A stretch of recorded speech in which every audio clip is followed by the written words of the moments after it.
Hello बच्चों, कैसे हैं आप सब। आशा करती हूँ कि आप सब बहुत मज़े में होंगे। बच्चों, आप रोज़ किसकी आवाज़ सुनकर उठते हैं? मम्मी, पापा, दादा, दादी या अपने आप ही उठ जाते हैं? आज हम पाठ 7 करने जा रहे हैं, दादाजी। इसमें देखते हैं कि पूरा रामपुर गांव किन आवाज़ को सुनकर उठता था। चलिए कहानी सुनते हैं। एक लड़की सोनाली है और वो रामपुर गांव में रहती थी। गांव के बीच में एक नदी बहती थी। पूरा गांव, रामपुर गांव जो है, रोज सुबह 3 आवाज़ों से जागता था। पहली आवाज़ थी कि नदी के पानी की आवाज़, जो नदी का पानी कल कल की आवाज़ करता था, उसको सुनकर लोग उठते थे। और दूसरी थी कि नदी पर सुबह होते ही ढोल बजते थे और उन आवाज़ को सुनकर लोगों का एहसास होता था कि अब सुबह हो गई है। और तीसरी आवाज़ थी मस्जिद की मीनार से एक अजान की आवाज़ आती थी, गूंजती हुई अजान की आवाज़, जिनको सुनकर रामपुर गांव के सभी लोग उठ जाते थे। कहानी में क्या बताया गया? पूरा गांव रोज सुबह 3 आवाज़ों से जागता था। पहली नदी के पानी की आवाज़, दूसरी नदी पर बजते ढोल की आवाज़ और तीसरी मस्जिद की मीनार से गूंजती हुई अजान की आवाज़। ये 3 आवाज़ आते ही रामपुर गांव के लोग सोचते थे कि सुबह हो गई और वो उठते थे। अजान की आवाज़ जो थी वो सोनाली के दादाजी की थी। सोनाली के दादाजी वहीं रहते थे मस्जिद में। एक दिन सुबह अजान की आवाज़ नहीं आई। गांव में सब लोग हैरान हो गए थे। सोनाली भी परेशान हो गई। आज क्या हो गया? अजान की आवाज़ नहीं आई, कहीं दादाजी बीमार तो नहीं हो गए? सोनाली को दादाजी की बहुत चिंता होने लगी। उसे सोचा कि मैं मस्जिद में ही जाकर देखती हूँ, पता करती हूँ कि दादाजी की तबीयत कैसी है। लेकिन दादाजी के पास खाली हाथ जाना उसे ठीक नहीं लगा। उसके लिए उसने सोचा कि जरूर दादाजी के लिए मैं भेंट ले जाती हूँ। तो सोचने लगी क्या भेंट लेके जाऊँ, क्या उपहार में लेके जाऊँ। तो उसे याद आया, हाँ, दादाजी को अखरोट बहुत पसंद है, तो ऐसा करती हूँ, मैं उनके लिए अखरोट ही ले जाती हूँ दादाजी को, क्योंकि वो बहुत ज़्यादा पसंद थे। सोनाली जल्दी जल्दी पहाड़ी की तरफ चल दी। बहुत ठंड पड़ रही थी, कड़ाके की सर्दी थी। उसने बंद गले का कोट पहन लिया, हाथों में दस्ताने पहन लिए, ग्लव्स पहन लिए और जल्दी जल्दी कदम बढ़ाने लगी। चलते चलते वो सोच रही थी, अखरोट देखकर दादाजी बहुत खुश हो जाएंगे। वे अपने हाथों से अखरोट की गिरी निकालेगी और दादाजी को खिलाएगी। आप भी तो अपने दादाजी से बहुत प्यार करते होंगे ना, और उनको अपने हाथों से खाना खिलाते होंगे, उनके पास बैठते होंगे। ऐसे ही सोनाली ने सोचा कि मैं अपने दादाजी को अपने हाथों से अखरोट निकाल कर खिलाऊंगी। अखरोट के छिलके भी बहुत काम आते हैं। उनसे छोटे छोटे सुंदर सुंदर खिलौने बनाए जा सकते हैं। जैसे अखरोट के छिलके को आप कलर करेंगे, पेंट करेंगे और उससे आप कछुआ बना सकते हैं। इससे अलग अलग तरह से आप खिलौने बना सकते हैं छिलकों से। दादाजी को भी अखरोट के छिलकों से माला बनाने आती थी। वो सुंदर सी माला बनाते थे उससे। और वो जो है सोनाली बहुत तेजी तेजी कदम बढ़ाती हुई पहाड़ी पर पहुंच गई और बहुत सारे अखरोट उसने इकट्ठे कर लिए। उसने वो अपनी जेब में भर लिया फटाफट अखरोटों को। अचानक सोनाली को दूर से शोर की आवाज़ सुनाई दी।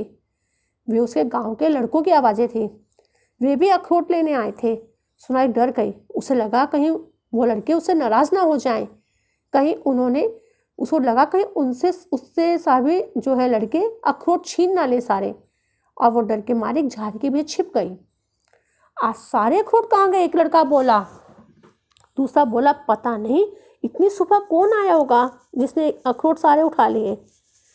फिर एक लड़के ने अनुमान लगाया, सोचा तीसरे लड़के ने कि शायद सोनाली आई होगी, उसे ही सुबह जल्दी उठने की आदत है। वाह, ये तो खूब रही, लड़के बोले और नाराज भी हो गए कि आज हमें खाली हाथ ही वापस जाना पड़ेगा। हम बेकार इतनी दूर पहाड़ी पर चल कर आए।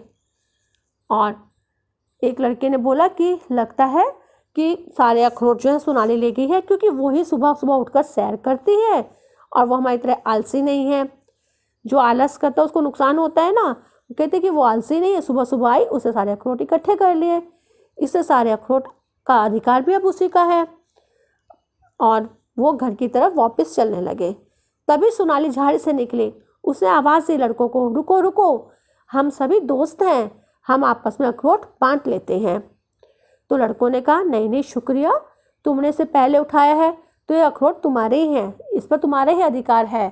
सोनाली ने कहा कि मैं अखरोट इसलिए इकट्ठे कर रही थी, आज सुबह अजान की आवाज़ नहीं आई तो मैंने सोचा शायद दादाजी बीमार हो गए होंगे, उनका हालचाल पता कर लाती हूँ। और दादाजी को अखरोट पसंद हैं तो मैं बस इसलिए सारे अखरोट इकट्ठे कर लिए मैंने। तो एक लड़का बोला, हाँ आज सुबह तो हमें भी दादाजी की आवाज़ नहीं सुनाई दी अजान की, लेकिन मैंने सुना था दादाजी किसी से बात कर रहे थे कि मुझे सर्दी लग गई है, जुकाम बुखार हो गया है। तो तीसरा लड़का जो था, एक लड़का था, उसने कहा ऐसा करते हैं हम सारे ये अखरोट जो है दादाजी को ही दे देते हैं और वे ठीक हो जाएंगे और हम फिर उनकी अजान की आवाज़ को सुन सकेंगे। सभी ने एकदम हाँ में हाँ मिलाई और सभी दादाजी के घर की तरफ चल दिए। अब चारों तरफ रोशनी फैलने लगी, दिन हो गया, क्योंकि पहले वो सुबह सुबह गए थे ना अखरोट इकट्ठा करने के लिए अंधेरे में। दिन होने लगा, सब दादाजी के पास गए, उन्होंने दादाजी को सलाम किया, प्रणाम किया और उन्हें भेंट दी। भेंट में क्या दिया? अखरोट दिए, क्योंकि दादाजी को अखरोट बहुत पसंद थे। दादाजी बच्चों को देख के बहुत खुश हुए, उन्होंने प्यार से सबको गले लगाया और उन्हें बहुत दुआएं दी, ढेर सारी दुआएं दी। जब भी आप बड़ों के पास जाते हैं, बड़ों के लिए अच्छा काम करते हैं, बड़े खुश हो जाते हैं और वो बदले में आपको बहुत दुआएं देते हैं, आपको बहुत आशीर्वाद देते हैं।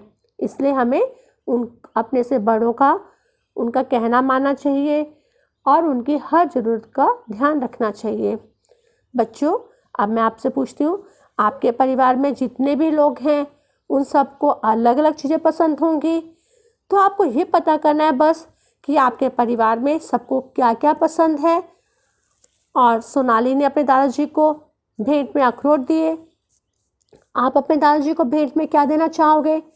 जो भी चीज़ देना चाहोगे उससे आप अपनी कॉपी में लिखिए। और अगला है कि आप दादाजी या दादी जी को जन्म दिवस पर ज़रूर कुछ ना कुछ उपहार भेंट करें। तो आप अब सोचिए कि वो भेंट जो है, जैसे उनको जो चीज़ पसंद है वो दे सकते हैं, सुंदर सा ग्रीटिंग कार्ड बनाकर दे सकते हैं, ऐसा कुछ भी आप सोचिए। और जो आपने भेंट में देना है उनके जन्म दिवस पर या अच्छे शुभ अवसर पर, तो आप पहले ही सोच कर लिख लीजिए कि आपने क्या भेंट करना है, और उनके जन्मदिन आने पर या कोई अच्छा अवसर मिलने पर आप उन्हें वो ज़रूर भेंट कीजिए और आप उनसे अच्छी अच्छी बातें सीखें। आप उनके पास बैठिए, उनके पास समय निकालिए, उनके पास बैठिए और उनसे कहानियाँ सुनिए, उनसे अच्छी अच्छी बातें सीखें और ये सोचिए कि उनको खुश करना है, उनको भेंट स्वरूप क्या देंगे, तो आप वो सोच कर लिखिए और उनके जन्मदिवस पर उनको वो भेंट कीजिए। Thank you. Have a nice day.